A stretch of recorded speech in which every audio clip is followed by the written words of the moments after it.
وَمَا خَلَقْتُ الْجِنَّ وَالْإِنسَ إِلَّا لِيَعْبُدُونَ، میں نے انس کو اور جن کو یعنی تمام انسانوں اور جنات کو نہیں پیدا کیا مگر اس لیے کہ وہ میری ہی عبادت کریں۔ اور انبیاء کرام کے بارے میں فرمایا وَلَقَدْ بَعَثْنَا فِي كُلِّ أُمَّةٍ رَسُولًا أَنِ اعْبُدُوا اللَّهَ وَاجْتَنِبُوا الطَّاغُوتَ وَلَقَدْ بَعَثْنَا فِي كُلِّ أُمَّةٍ رَسُولًا، ہر قوم میں کوئی نہ کوئی رسول ہم بھیج چکے ہیں تاکہ وہ اپنی اقوام کو اس بات کا حکم دیں کہ لوگوں ان اعبدوا اللہ، اللہ ہی کی عبادت کرو، واجتنبوا الطاغوت، اور طاغوت سے بچو، دور رہو۔ فمن یکفر بالطاغوت ویؤمن باللہ فقد استمسک بالعروۃ الوثقی لا انفصام لها واللہ سمیع علیم، کہ جو شخص طاغوت کا انکار کرے، کفر کرے یعنی غیر اللہ کی عبادت کا انکار کرے، کفر کرے اور اللہ پر ایمان لائے، تو اس شخص نے حقیقت میں مضبوط کڑے کو تھام لیا ہے۔ اللہ تعالی نے اس آیت میں ایک تو اسلام کی وضاحت فرما دی ہے کہ اسلام در حقیقت توحید کا نام ہے، اور توحید بغیر نفی اس بات کے نہیں ہوتی، بیک وقت غیر اللہ کی عبادت کی نفی اور اللہ پر ایمان یعنی اللہ کی عبادت کو بجا لانا، غیر اللہ کی عبادت کا انکار کرتے ہوئے بیک وقت، یہ اسلام کی حقیقت ہے۔ اور اللہ تعالیٰ نے اسی آیت میں اسلام کو، توحید کو مضبوط کڑے سے تشبیہ دی ہے، مضبوط کڑا، لا انفصام لہا، جس میں کوئی جوڑ نہ ہو، بغیر جوڑ کے مضبوط کڑا تھام لیا ہے کس شخص نے؟ جس نے غیر اللہ کی عبادت کو چھوڑ دیا اور انکار کیا اور اس کا کفر کیا، اور ایک اللہ کی عبادت کا اقرار کیا اور اسے بجا لایا، تو اس شخص نے در حقیقت مضبوط کڑا تھام لیا ہے، اور وہ اللہ کا دین اسلام ہے، جس کا معنی ہے الاستسلام للہ بالتوحید، کہ اللہ کی توحید کو قبول کرنا، اس کے مقابلے میں آنے والی ہر رکاوٹ کا انکار کرنا اور اس کو رد کرنا، جو چیز بھی توحید کے منافی ہو، جو چیز بھی بندے کی توحید اور عقیدے کو خراب کرنے والی ہو، اس کا انکار کرنا اور اس کو رد کرنا اور اس کا کفر کرنا، اگر طاقت کے ساتھ اس کے اوپر کوئی مسلط کرتا ہے تو اس کی بغاوت کرنا۔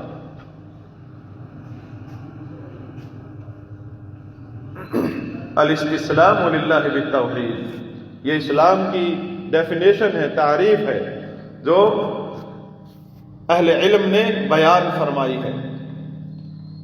والانقیاد لہ بالطاعہ، اور اللہ کی غلامی کو سر تسلیم خم قبول کر لینا، اور اللہ کی غلامی کی علامت یہ ہے کہ بندہ محمد رسول اللہ صلی اللہ علیہ وسلم کا غلام ہو جائے، کیونکہ اللہ تعالیٰ نے فرمایا وَمَن يُطِعِ الرَّسُولَ فَقَدْ أَطَاعَ اللَّهَ، جس شخص نے رسول کی بات مان لی اس نے حقیقت میں اللہ کی بات مان لی۔ اور یہاں بھی رسول علیہ الصلوۃ والسلام کی اطاعت کے درمیان میں جو چیز بھی حائل ہوتی ہو اس کو راستے سے ہٹا دینا، اس کا انکار کرنا، تاکہ بندہ خالص رسول اللہ صلی اللہ علیہ وسلم کا پیروکار ہو۔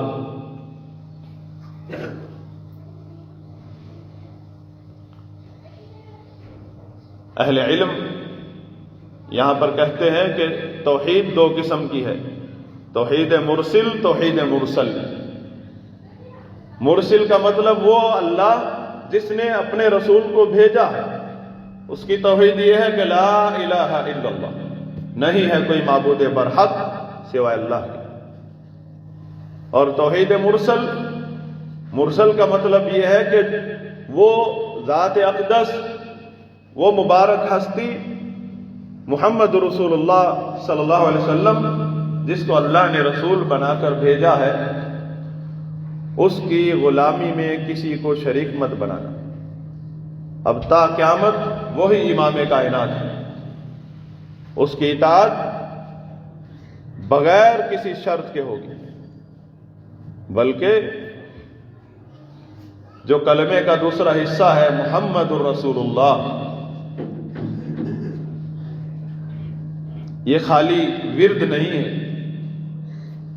اس میں سب سے اہم چیز یہ ہے طاعتہ فیما امر، کہ جو بات بھی رسول اللہ صلی اللہ علیہ وسلم نے بتا دی ہے، حکم کے معنی میں یا ترغیب کے طور پر، جس درجے میں بھی ہو، اللہ کے رسول صلی اللہ علیہ وسلم کی ہر بات کو سر تسلیم خم قبول کرنا اور اسے بجا لانا، یہ پہلی شرط ہے کلمے کا جو دوسرا حصہ ہے محمد الرسول اللہ، اس کی وتصدیقہ فیما اخبر، کہ رسول اللہ صلی اللہ علیہ وسلم نے جو چیز بھی بتائی ہے، چاہے وہ آخرت کے متعلق ہے، اللہ تعالی کی ذات کے متعلق ہے، یعنی وہ غیبی باتیں ہیں، پیشن گوئیاں ہیں، یہ اللہ اور اللہ تعالی کے دین کے احکامات ہیں، ہر اس بات کی تصدیق کرنا جو رسول اللہ صلی اللہ علیہ وسلم نے بتا دی ہے۔ تصدیق پہلے ہے، یہاں تحقیق کرنے والا مردود ہو جاتا ہے۔ تحقیق صرف اتنی ہے کہ رسول اللہ صلی اللہ علیہ وسلم نے کہی ہے یا نہیں۔ اگر ثابت ہو جائے کہ رسول کائنات علیہ الصلوۃ والسلام کے زبان مبارک سے یہ الفاظ صادر ہوئے ہیں، ایمان یہ ہے کہ اسے فوراً قبول کر لیا جائے۔ تصدیق، اور جانتے ہیں کہ صدیق اکبر رضی اللہ تعالیٰ عنہ کو اسی تصدیق کی وجہ سے صدیق اکبر کہا جاتا ہے۔ وہ ہمارے لیے سارے ہی صحابہ معیار حق ہیں، ان کے درجات ہیں، سارے ہی صحابہ صدیقین ہیں، سارے ہی صحابہ صدیقیت کے مقام پر فائز ہیں، مگر ابو بکر رضی اللہ عنہ صدیق اکبر ہیں، ان کو جس قدر آزمایا گیا، اس میں جس طرح وہ پاس ہوئے اس امتحان میں، وہی اس مقام کا حق رکھتے ہیں کہ انہیں صدیق اکبر کا لقب رسول اللہ صلی اللہ علیہ وسلم اور صحابہ کے درمیان میں دیا گیا۔ مکہ میں لوگوں نے ہلچل مچا دی کہ کیسی کیسی باتیں کر رہے ہیں، کہ کہتے ہیں کہ مکہ سے گئے بیت المقدس ایک ہی رات کے اندر اور آسمانوں کا سفر کر کے آ گئے۔ مکہ والے سمجھے کہ اب تو ہر آدمی متنفر ہو جائے گا، نعوذ باللہ، کہ جو لوگ ایمان لائے ہیں وہ بھی چھوڑ دیں گے، اور بڑے خود اعتمادی کے ساتھ صدیق اکبر رضی اللہ تعالی عنہ کے پاس یہ خبر لے کر جاتے ہیں کہ تمہارا ساتھی کیا کہہ رہا ہے۔ انہوں نے پوچھا کیا کہہ رہے ہیں؟ کہنے لگے وہ کہتے ہیں کہ ہم کہ میں راتوں رات مسجد حرام سے نکلا ہوں، بیت المقدس پہنچا ہوں اور وہاں سے آسمانوں کا سفر کیا ہے اور پھر واپس اپنی جگہ پر آ کر سو گیا ہوں اذانوں کے وقت تک۔ یہ تو ناممکنات میں سے ہے۔ آپ خود اندازہ لگائیے 1400 سال پہلے وہ دور، اگر اس دور میں کوئی کہتا کہ جہاز جیسی چیز بھی پیدا ہونے والی ہے، جہاز تو دور کی بات، کار، ہائی سپیڈ کار یا ٹرین، انسان ہے، فطری چیز ہے کہ وہ ایسی چیزوں کو تسلیم نہیں کر سکتا جب تک اس کے مشاہدے سے گزرے نہ، سنی نہ ہو۔ اس دور میں یہ بات کہی گئی کہ رسول اللہ صلی اللہ علیہ وسلم راتوں رات زمین کا سفر اتنا لمبا کیا، مسجد حرام کہاں ہے؟ مکہ میں، اور بیت المقدس کہاں ہے؟ فلسطین میں۔ یہ رات کا سفر ہے، اور اسی رات وہاں سے بیت المقدس سے آسمانوں کے سفر کیے، اور صرف ہاتھ لگا کر نہیں آئے، وہاں معراج ہوئی ہے، تفصیلات دکھلائی گئی ہیں، آپ علیہ الصلوۃ والسلام نے تفصیلات پوچھی ہیں، معلومات حاصل کی ہیں اللہ تعالیٰ سے، اور پھر واپس آئے ہیں اپنی اسی جگہ۔ سیدنا ابو بکر صدیق رضی اللہ تعالی عنہ نے فرمایا، یہ بات تم نے محمد رسول اللہ صلی اللہ علیہ وسلم سے سنی ہے،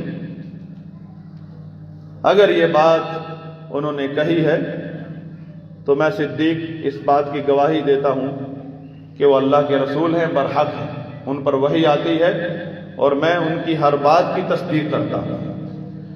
یہی تصدیق ہم سے مطلوب ہے کہ رسول اللہ صلی اللہ علیہ وسلم نے چاہے عذاب قبر کے بارے میں بتایا، چاہے اس ذات کے بارے میں بتایا جسے انسانی آنکھ دنیا میں دیکھ نہیں سکتی، چاہے جنت جہنم کے بارے میں بتایا، صرف تحقیق اتنی ہے کہ واقعی میں رسول اللہ صلی اللہ علیہ وسلم نے بتایا ہے کہ نہیں، سند صحیح ہے، تو ہم اس کو ماننے کے اور قبول کرنے کے، اس کی تصدیق کرنے کے مکلف ہیں، کیونکہ یہ کلمے کا جو حصہ ہے دوسرا، جو شہادت ہے محمد رسول اللہ، اس کا یہ تقاضا ہے، کیونکہ آپ سے خالی ورد نہیں کہا گیا کہ ورد کیا کریں محمد رسول اللہ کا، ورد کا بھی ثواب ملے گا، لیکن پہلے تصدیق مانگی گئی ہے۔ اگر آپ محمد رسول اللہ کی لا الہ الا اللہ کی تسبیح کرتے ہیں، یہ اس وقت تک فائدہ نہیں دے گی جب تک آپ نے محمد رسول اللہ صلی اللہ علیہ وسلم کی ہر بات کو بغیر چوں چرا کے تسلیم نہیں کیا۔ یہ عقل اس لیے نہیں دی کہ آپ اس عقل کو اپنے دماغ سے اکھاڑ کر آسمان میں لگا لیں، یہ اس لیے دی ہے کہ اس کو اپنی جگہ پر رکھیں، یہ اتباع کے لیے دی ہے، رسول اللہ صلی اللہ علیہ وسلم کی بات کو تسلیم کرنے کے لیے دی۔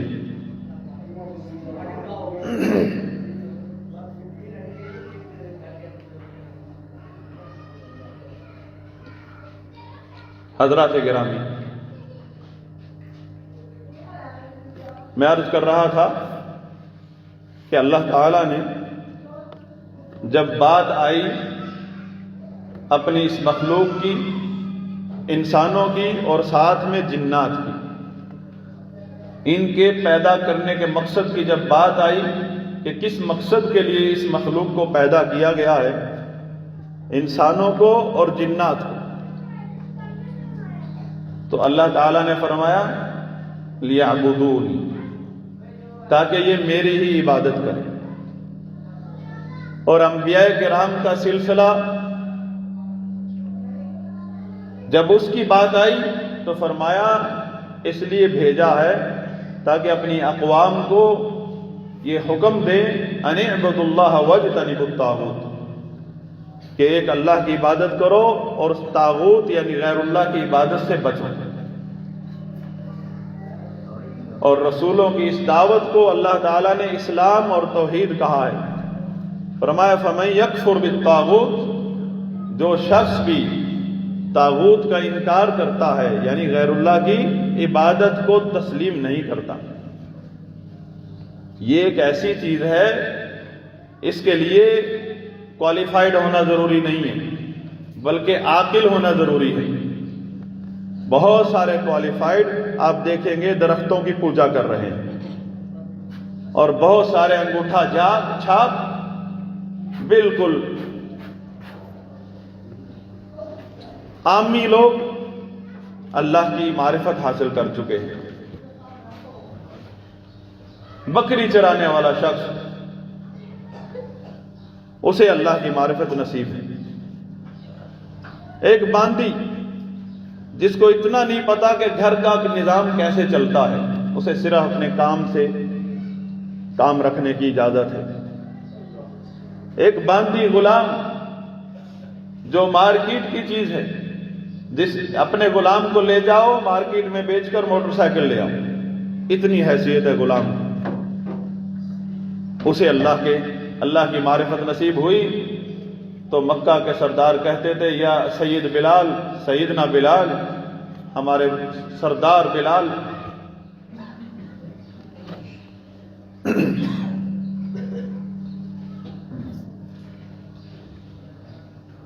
تو فرمایا جس نے طاغوت کا یعنی غیر اللہ کی عبادت کا انکار کیا، اس بات کا ہر بندہ مکلف ہے۔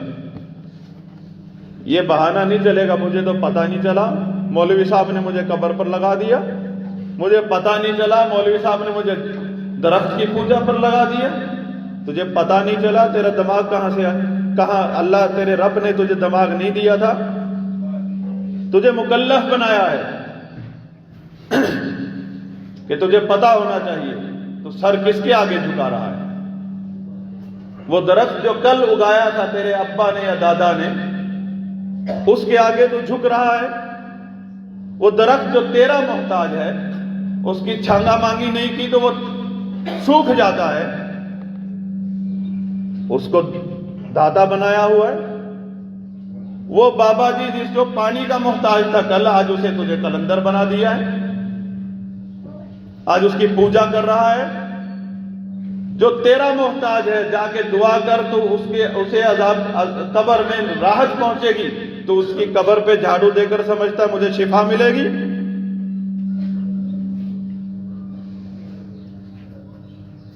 اور بھول گیا ہے اپنے رب کو جس نے تجھے ماں کے پیٹ میں رزق دیا، اور تیرے پورے خاندان، تیری قوم کو، تیری برادری کو پالا ہے، نسلوں سے پلتے آ رہے ہو اس کے رزق پر۔ اسی نے عزت دی ہے، جس کو بھی ذلیل کیا، تیرے دشمن کو ذلیل کیا اسی نے کیا، تجھے کامیاب کیا۔ آج کہتا ہے میں تو بھولا بھالا آدمی ہوں، مجھے کیا معلوم، ٹماٹر کا پتہ ہے اس میں کیڑا ہے، یہ اچھا ہے یہ برا ہے، تجھے اللہ کی عبادت کا نہیں پتا کہ یہ دنیا میں پتہ چل جاتا ہے۔ نو گو ایریا، کبھی کسی پاگل کو دیکھا گیا کسی نو گو ایریا میں؟ نو گو ایریا جہاں گولی لگتی ہے اگر قدم رکھ دیا، پاگل کو بھی لوگ بتا دیتے ہیں کہ ادھر نہیں جانا بیٹا۔ تو اللہ تعالیٰ نے فرمایا جس نے کفر کیا طاغوت کا، لفظ کفر استعمال کیا کہ اس میں وقت نہیں لگانا ہے، شرک کو چھوڑنے میں وقت نہیں برداشت ہوگا۔ آپ کو کہ میں سوچنے میں وقت لگ گیا میرا کہ یہ شرک ہے کہ نہیں، شرک کو چھوڑوں کہ نہیں چھوڑوں، میرے باپ دادا غلط تھے یا صحیح تھے، اس میں وقت نہیں چاہیے، یہ نو گو ایریا ہے۔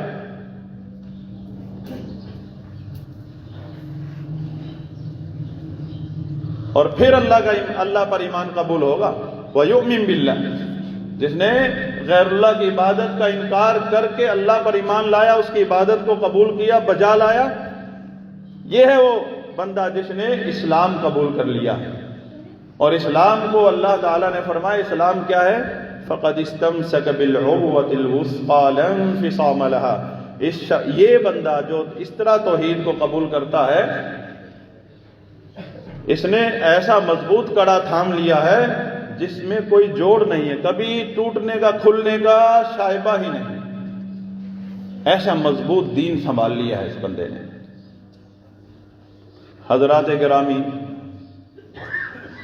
تمام عبادتیں، نوافل، صدقہ، خیرات، روزے، قربانیاں یہ بعد میں ہیں، سب سے پہلے یہ اسلام ہے، یہ توحید ہے۔ اگر آپ کو یہ کہا جائے کہ اللہ تعالیٰ نے بہت ساری نیکیوں کا حکم دیا ہے، کوئی چھوٹے درجے کی ہے، کوئی بڑے درجے کی، ایک پہاڑوں جیسا وزن رکھتی ہے نیک اعمال، کوئی ایسا بھی عمل ہے جو سب سے بڑا ہو، سب سے بڑا بھاری وزن ہو،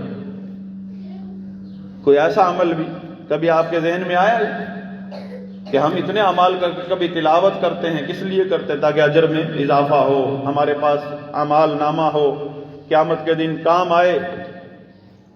کبھی یہ ذہن میں آیا کہ یہ سوال بھی پوچھیں کسی عالم سے کہ کوئی ایسا عمل بتائیے جس کے برابر، جس کا وزن تمام اعمال پر بھاری ہے؟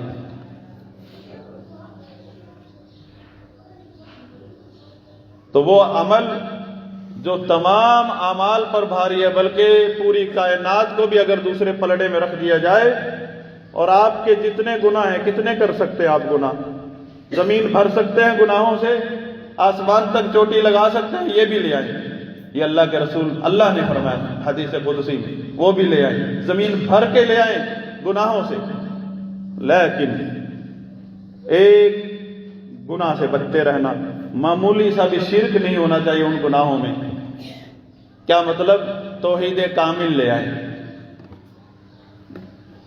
سب گناہوں کو معاف کر دوں گا، کفارہ بن جائے گا یہ عمل۔ سیدنا نوح علیہ السلام نے توحید کی فضیلت بتاتے ہوئے کہا تھا کہ بیٹا، یہ جو اپنے بیٹے کو، یہ جو لا الہ الا اللہ ہے، اس میں جو ہم توحید، اللہ کی توحید بیان کرتے ہیں، لوگوں کو اس کی طرف بلاتے ہیں، اور ہم پر یہ فرض عین ہے کہ اس کے مطابق زندگی کو بسر کریں۔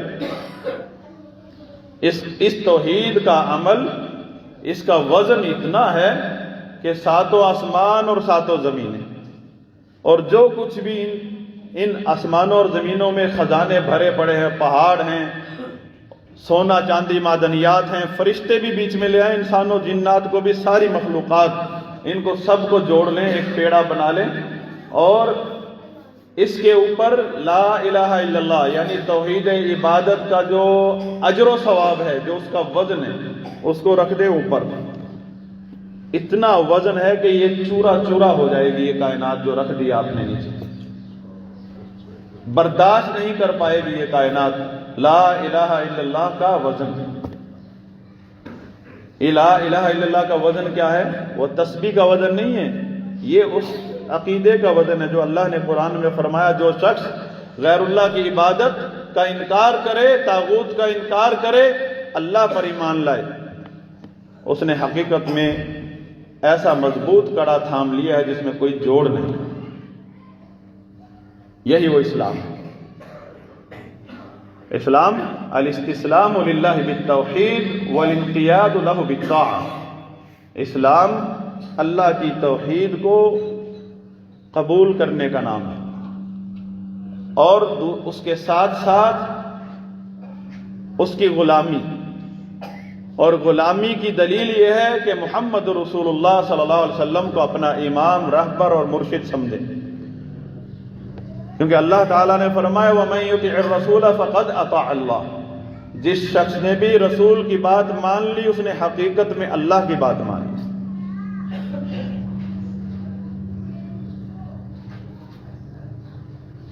بلکہ اس قدر رسول اللہ صلی اللہ علیہ وسلم کی بات کا مقام ہے کہ آپ صلی اللہ علیہ وسلم کی بات اطاعت کے بغیر لا الہ الا اللہ بھی قبول نہیں۔ لا الہ الا اللہ کی بنیاد ہی محمد رسول اللہ ہے صلی اللہ علیہ وسلم، بلکہ یوں کہہ لے پورا دین ہی محمد رسول اللہ ہے صلی اللہ علیہ وسلم۔ قرآن بھی آپ پر نازل ہوا، اور قرآن کے علاوہ بھی جو وحی ہوتی تھی آپ کو، وہ بھی آپ پر ہی نازل ہوئی ہے۔ پہلے محمد رسول اللہ صلی اللہ علیہ وسلم ہے، بعد میں قرآن و حدیث ہے۔ کیوں؟ اللہ نے کہا قرآن میں وَمَا آتَاكُمْ الرَّسُولُ فَخُذُوهُ وَمَا نَهَاكُمْ عَنْهُ فَانْتَهُوا، جو رسول دے وہ لینا ہے، یعنی جو بات جو مسئلہ رسول بتائے گا وہ پہلے لینا ہے، اور جسے منع کر دے گا رسول اسے چھوڑنا ہے۔ رسول قرآن دے گا، رسول حدیث دے گا، رسول اللہ صلی اللہ علیہ وسلم قرآن و حدیث ہی بیان کرتے ہیں، لیکن ترتیب کیا ہے؟ محمد رسول اللہ صلی اللہ علیہ وسلم۔ ہمارے یہاں ریسرچ اسکالر پیدا ہو جاتے ہیں، وہ اپنی ترتیب لگاتے ہیں۔ یہ نقطہ ایک عام آدمی کو سمجھ آ گیا، وہ کامیاب ہو گیا، اور بڑے بڑے کوالیفائڈ حضرات کو سمجھ نہیں آیا، ان کو اپنی علمی قابلیت پر فخر ہے، وہ ذلیل و رسوا ہوئے، نامراد ہوئے، بڑی بڑی تحقیقات کی انہوں نے اور گمراہی تک پہنچے ہیں۔ تو جو کلمہ توحید، کلمہ طیبہ ہم پڑھتے ہیں، لا الہ الا اللہ محمد الرسول اللہ، دو حصے ہیں۔ لا الہ الا اللہ میں توحید ہے، توحید مرسل، یعنی وہ ذات جس نے اپنا رسول بھیجا ہے، یہ توحید دعوت دے کر اس کو عبادت میں ایک ماننا، اپنے اعمال کو اس کے لیے خالص کرنا، ریاکاری کی حد تک بھی شرک سے بچنا۔ ریاکاری، دکھلاوا ہم معمولی سمجھتے ہیں، دکھلاوے کے لیے کوئی کام کرنا، کوئی صدقہ خیرات کرنا، نماز پڑھنا یا قرآن پڑھنا، دکھلاوا ہم سمجھتے ہیں دکھلاوا ہے، معمولی چیز ہے، اور نبی صلی اللہ علیہ وسلم نے اسے شرک اصغر کہا ہے۔ شرک اصغر کہنے کا مطلب کیا ہے؟ مطلب ہے کہ اگرچہ یہ بندہ اس گناہ کی وجہ سے اسلام سے خارج نہیں ہوا، اگرچہ اس کا یہ عمل باطل ہو گیا جو وہ کر رہا تھا، چاہے پہاڑ کے برابر تھا، لیکن یہ جرم اتنا بڑا ہے، چوری، ڈاکہ، زنا، سود کھانے سے بھی بڑھ کر ہے، کہ ایسا نیک عمل جو خالص اللہ کے لیے کیا جاتا ہے، اس میں دکھلاوے کی حد تک ایک شرک کا مرتکب ہوا کون شخص؟ مسلمان موحد آدمی۔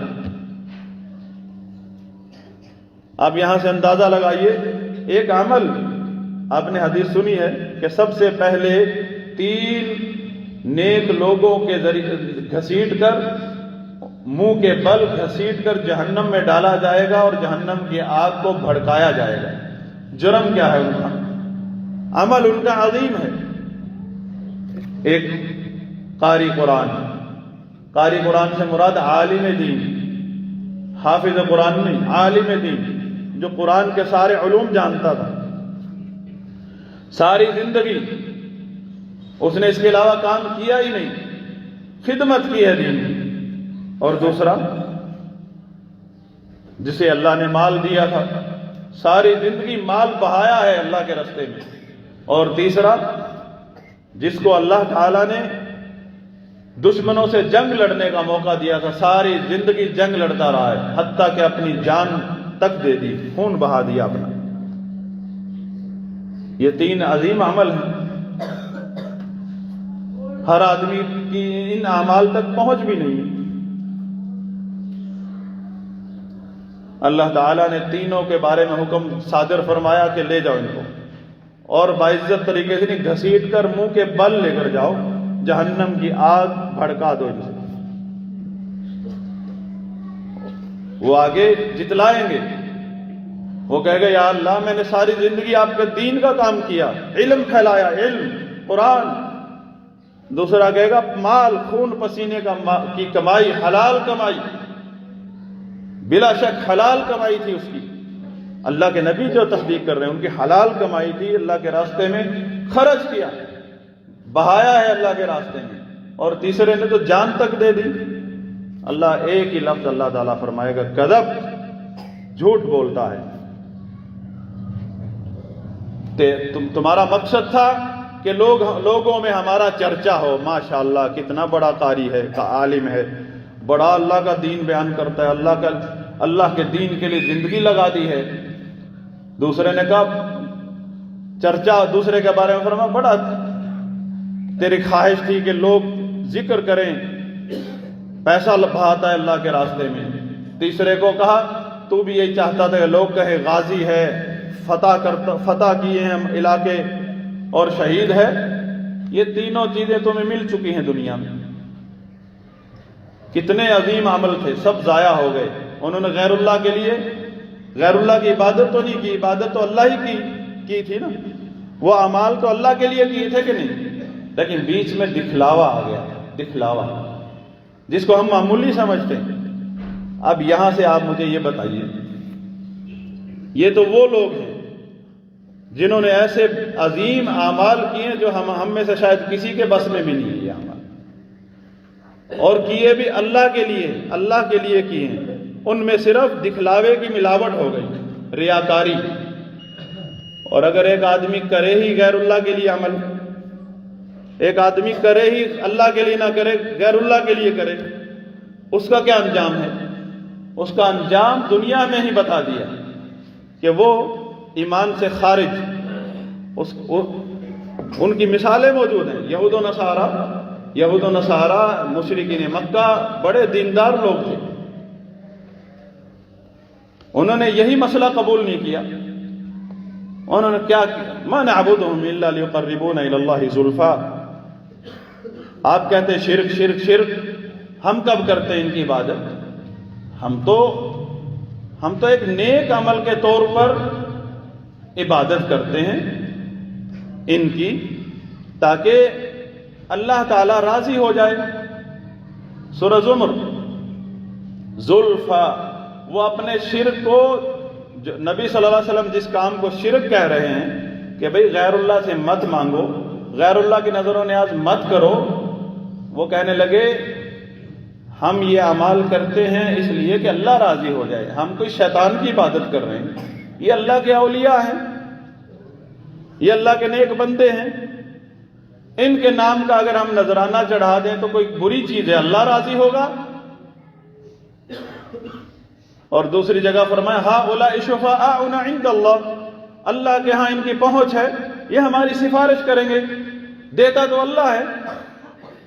قرآن نے بتایا ان کے بارے میں، قرآن نے ثبوت دیے ہیں کہ مشرکین مکہ میں سے ایک بھی آپ ثابت نہیں کر سکتے کوئی کہے کہ یہ میرا داتا ہے، یہ میرا مجھے رزق دیتا ہے یا بچہ دیتا ہے۔ وہ صرف یہ کہتے تھے شفعاء ہیں، سفارش کرتے ہیں، اگر ہم ان کو پکارے بھی صحیح ڈائریکٹ تو اللہ راضی ہوتا ہے، تمہیں کیا تکلیف ہے؟ اس بات پر اللہ تعالیٰ نے فرمایا قاتلوہم حتی لا تکون فتنہ۔ نبی صلی اللہ علیہ وسلم اور آپ کے صحابہ کو حکم دیا ان سے اس وقت تک جنگ رہے گی تمہاری، کوئی بھائی چارہ نہیں ہے جب تک فتنہ یعنی شرک نہ چھوڑ دے۔ غزوہ بدر کس لیے ہوئی؟ کوئی زمینی تقاضا مسئلہ تھا، تنازع تھا؟ غزوہ احد، یہ جنگ برادری آپس میں بھڑ گئی، باپ بیٹے کے ساتھ، بیٹی ماں کے ساتھ، لکیر کھنچ گئی اسلام اور کفر کی۔ کس بات پر؟ سیرت النبی کا مطالعہ کرتے ہیں، کبھی نبی علیہ الصلوۃ والسلام کی دعوت کو بھی سمجھیے۔ ان جنگوں کا دشمنی کیوں لگائی مشرکین عرب نے، جبکہ کل تک تو وہ صادق امین کہتے تھے؟ کیا مسئلہ ہو گیا؟ حضرات گرامی، اسلام ہے ہی اس بات کا نام کہ اپنی زندگی کو اللہ کے لیے خالص کر دیں۔ یہ نہیں کہا کہ دنیا کو چھوڑ دیں، اسی دنیا کو اللہ کے لیے خالص کر دیں۔ یہ نہیں کہا کہ آپ صبح کمانے کے لیے نہیں جانا، کمائے، یہودی بھی کماتا ہے، ہندو بھی کماتا ہے، لیکن مسلمان بھی کماتا ہے، نظریات میں فرق ہے۔ مسلمان کا رزق آسمان میں ہے، کماتا وہ نیچے ہے، بیچ میں وہ کوئی وسیلہ نہیں بناتا۔ پیناڈول کھاتا ہے، شفا اوپر سے مانگتا ہے، کبھی دیکھا کسی نے کہا وسیلے میں؟ اسی طرح رزق کا معاملہ ہے۔ اللہ سے دعا ہے کہ اللہ تعالی ہمیں اسلام کی روح سمجھنے کی توفیق عطا فرمائے۔ وآخر دعوانا الحمدللہ رب العالمین۔ حضرات گرامی، خلاصہ کلام یہ ہے کہ دنیا میں جتنے بھی ادیان ہیں، مذاہب کے لوگ ہیں، عبادت کا کوئی بھی منکر نہیں۔ آپ نے کوئی دیکھا کوئی ہندو کہتا ہو عبادت کا منکر؟ بلکہ ہم سے زیادہ عبادت کرتے ہیں، صبح سے شام تک ہر وقت عبادت ہی عبادت لگی، کبھی نذرانہ، کبھی کوئی چیز، کبھی کوئی چڑھاوا۔ یہودی، عیسائی، ہر آدمی عبادت کا کوئی بھی منکر نہیں۔ اور آپ کے اندر، آپ کے ذہن میں سوال آئے گا، کچھ لوگ اب یہ ایسے بھی پائے جاتے جو اللہ کی ذات کے ہی منکر ہیں، ان کے بارے میں پریشان مت ہوئیے۔ یہ خاص قوم ہے جن کے بارے میں اللہ نے قرآن میں فرما دیا ہے اور نبیوں نے ان کو سیریس نہیں لیا، تو آپ کیوں سیریس لیتے ہیں ایسے لوگوں کو جو صرف جن کے بارے میں ایک جملہ ہے اللہ تعالیٰ کا، وَجَحَدُوا بِهَا وَاسْتَيْقَنَتْهَا أَنفُسُهُمْ ظُلْمًا وَعُلُوًّا، کہ جو شخص بھی اللہ کی ذات کا انکار کرتا ہے، خالق کائنات فرماتا ہے کہ اس کے دل میں پورا یقین بیٹھا ہے۔ اس طرح تو عام آدمی بھی نہیں جانتا اللہ کے بارے میں اتنا سوچا جتنا اس نے سوچا ہوا ہے، جس کو ایتھسٹ کہتے ہیں۔ اللہ تعالیٰ فرماتے ہیں